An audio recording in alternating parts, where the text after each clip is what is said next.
দিকে নজর দেন, আহত হবেন। সকল সেক্টর 54 বছরে গড়ে তুলতে পারিনি, অথচ আমাদের সাথে স্বাধীন হয়েছিল মালয়েশিয়া, তারা আজকে কোথায় গিয়ে দাঁড়িয়েছে? কাছাকাছি সময়ে স্বাধীন হয়েছে সিঙ্গাপুর, তারা আজকে কোথায় দাঁড়িয়েছে?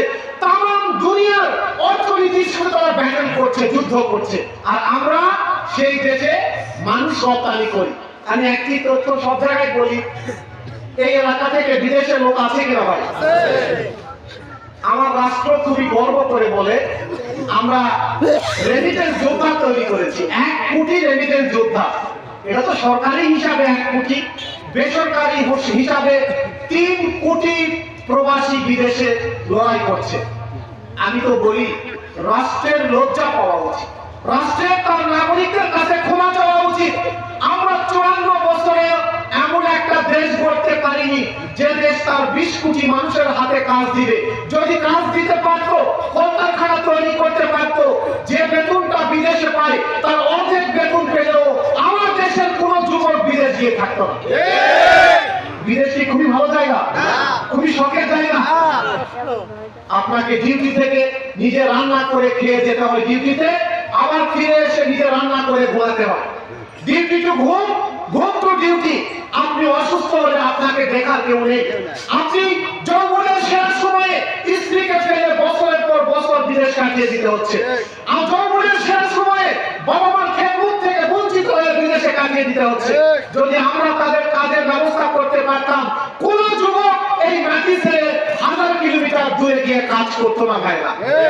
আমরা এমন একটা দেশের স্বপ্ন দেখি যে দেশ 20 কোটি মানুষের কাজের ব্যবস্থা করছে। আল্লাহ চাইলে সেই দেশ আমরা গড়ে তুলবো ইনশাআল্লাহ। সম্মানিত ভাইরা, আমি 54 বছরের শাসন নিয়ে আপনার ভিতরে যদি কোনো হতাশা না থাকে, আমার কোনো দাবি নেই। যদি আপনাদের ভিতরে 54 বছরের ব্যবস্থাপনা নিয়ে কোনো হতাশা থাকে, কোনো বঞ্চনা থাকে, তাহলে আমরা দাবি নিয়ে এসেছি একটিবার। 54 বছরে 1971 থেকে 75 আওয়ামী লীগ, 77 থেকে 81 বিএনপি, 81 থেকে 90 জাতীয় পার্টি, 91 থেকে 96 বিএনপি, 96 থেকে 2001 আওয়ামী লীগ, 2001 থেকে 2006 বিএনপি, 2008 থেকে 2024 আওয়ামী লীগ শাসন করেছে। আমরা আপনাদের কাছে একটিবার 54 বছর পরে দাবি নিয়ে এসেছি, আপনারা একটিবার এই দেশটা আমাদেরকে আমানত হিসাবে দেবেন আপনারা ইনশাআল্লাহ। আমরা কি করব? আমরা সিম্পল বলছি, আমরা এই রাষ্ট্রটাকে নতুন করে পুনর্গঠন করব, একটা শৃঙ্খলার মধ্যে নিয়ে আসবো, ট্রাফিক সিস্টেম রেডি করব, শিক্ষা ব্যবস্থাপনাকে একটা শৃঙ্খলার মধ্যে নিয়ে আসবো, অর্থনৈতিক ভারসাম্যকে নিশ্চিত করব, স্বাস্থ্য খাতকে ঢেলে সাজাবো। আমরা বলি বাংলাদেশ নামক ট্রেনের প্রত্যেকটা বগি লাইনচ্যুত হয়েছে। অর্থনীতির বগি, শিক্ষার বগি, স্বাস্থ্য খাতের বগি, নিরাপত্তার বগি, নারীদের নিরাপত্তা, কৃষকদের স্বার্থ, শ্রমিকদের স্বার্থ, প্রতিটা বগি লাইন থেকে অনেক দূরে ছিটকে পড়েছে। আপনারা যদি একটিবার আমাদেরকে দেশের দায়িত্ব দেন, প্রত্যেকটা লাইনচ্যুত বগিকে আমরা লাইনের মধ্যে তুলে দিব ইনশাআল্লাহ। এরপরে যারা চায় তারাই নেতৃত্ব দিবে।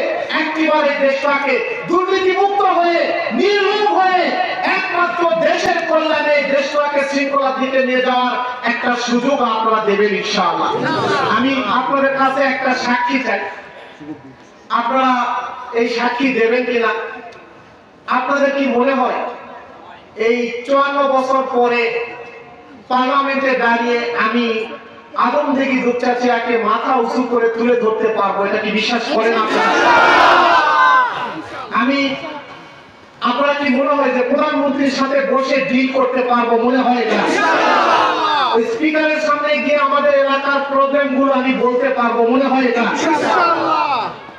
আমি সিদ্ধান্ত নিয়েছি বগুড়ার দই দিয়ে মন্ত্রীদেরকে চুবিয়ে দিব। দই খাওয়া যদি ভালোভাবে কোনোভাবে বরাদ্দ দেয় ভালো, একবার দই খাওয়াবো, 2বার খাওয়াবো, 3বার খাওয়াবো। 4বার পার্লামেন্টে দাঁড়িয়ে যখন মন্ত্রী বক্তৃতা দেওয়া শুরু করবে, আমার ফোরাসটা আমি বলে দিব যা বলতেছে সব সিটিং। সিটার এই সিটাররা আমার দই খাইছে কিন্তু বরাদ্দ দেয়নি আমার। মজা করে বললাম, পারবো পারবো বলতে ইনশাআল্লাহ। আমি অনুরোধ করি, এখানে বিভিন্ন দলের মানুষরা আছেন, বিভিন্ন আদর্শের মানুষরা আছেন। আপনাদের কাছে বলি, এই বাগানটা আপনাদের, এই তালুয়া আপনাদের, এই দুপচাচিয়া আপনাদের, আদমদিঘি আপনাদের। এই বাগানটা পরিচর্যা করার জন্য একজন মালি লাগে, একজন কর্মচারী লাগে। বাগানের ফুল গাছগুলো সুসজ্জিত করার জন্য, আগাছা পরিষ্কার করার জন্য, রাস্তাগুলো সুন্দর করার জন্য বাগানের একজন কর্মচারী হিসাবে আমাকে 5 বছরের জন্য দয়া করে চাকরি দেবে। 5 বছর মালি হিসাবে আমাকে চাকরি দেবে। আমি আমার সীমাবদ্ধতা জানি, আমার অযোগ্যতা জানি, আমার জ্ঞানের স্বল্পতা জানি। আমি একটা মধ্যবিত্ত পরিবার থেকে জন্ম নিয়েছি, সোনার চামচ নিয়ে পৃথিবীতে আসি নাই। আমি খুবই উচ্চ পরিবারের সন্তান না, আমি কোটি টাকার মালিক না। মধ্যবিত্ত পরিবারের সংগ্রামটা আমি জানি, কৃষকদের সংগ্রামটা আমি জানি, শ্রমিকদের ঘামের গন্ধটা আমি জানি, আমি বেকারদের ব্যথাটা আমি জানি। আল্লাহ যদি আমাদেরকে কবুল করে, আমি আপনাদের কণ্ঠস্বর হওয়ার চেষ্টা করবো ইনশাআল্লাহ। আমি আপনাদের উকিল হওয়ার চেষ্টা করব। উকিলের কাজ আদালতে গিয়ে মক্কেলের পক্ষে আইনি লড়াই করা, আইনি যুক্তি তুলে ধরা। আমার কাজটা হয়তো আদালত না, আমার কাজটা পার্লামেন্ট। আমি স্পিকারের সামনে, স্বাস্থ্যমন্ত্রী, শিক্ষামন্ত্রী, প্রধানমন্ত্রীর সামনে আমার এলাকার সমস্যাগুলো ওকালতি করতে চাই। আমি আপনাদের কাছে ওকালতি করার চুক্তিপত্রে একটু সাইনটা চাই। আপনারা কি দেবেন ইনশাআল্লাহ? আমি আপনাদের কাছে বিনীত অনুরোধ করতে এসেছি। আমি আপনাদের সবাই, এই তালোয়াবাসী, বীর তালোয়াবাসী, ইসলাম প্রিয় মানুষ, সত্য প্রিয় মানুষ, এখানে অনেক সনাতন ধর্মাবলম্বী ভাইয়েরা আছেন, তাদেরকেও বলি, আমি ইউপি চেয়ারম্যান হিসাবে সব রাস্তা করে দিয়েছি, সবাইকে টিসিবি দিয়েছি, ভিজিবি দিয়েছি, এমন নয়। আমার ব্যর্থতা আছে, আমার সীমাবদ্ধতা আছে। বাট আমার এলাকার মানুষকে বলবেন, তারা যদি বলে আমি প্রতারক টাইপের মানুষ, আমি চিটার, লুটপাট করেছি, জুলুম করেছি, আপনাদের কাছে কোনো দাবি নেই। কিন্তু যদি মনে হয় মিনিমাম সততার পরিচয় দিয়েছি, আমি আপনাদের কাছে অনুরোধ করি, একবার এই ভূখণ্ডের মালি হিসাবে, কর্মচারী হিসাবে আপনারা আমাকে একটু মেনে নিবেন ইনশাআল্লাহ।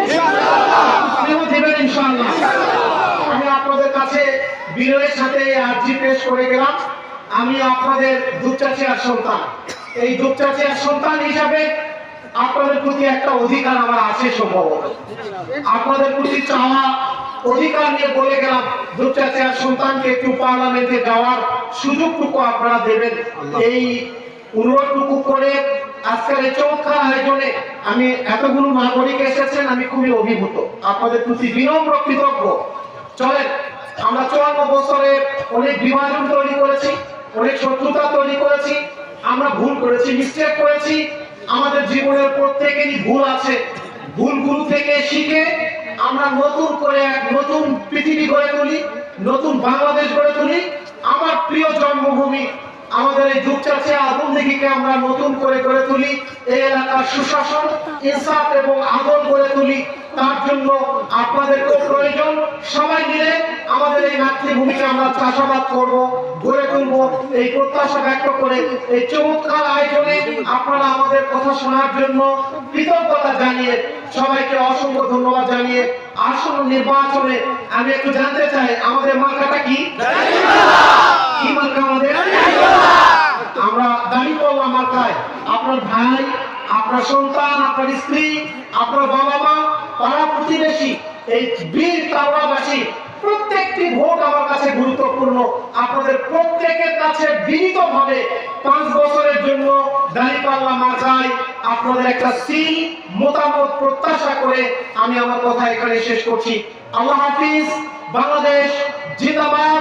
দাঁড়িপাল্লা মার্কা জিন্দাবাদ। বীর তালোয়াবাসী জিন্দাবাদ। আসসালামু আলাইকুম ওয়া রাহমাতুল্লাহি ওয়া বারাকাতুহু।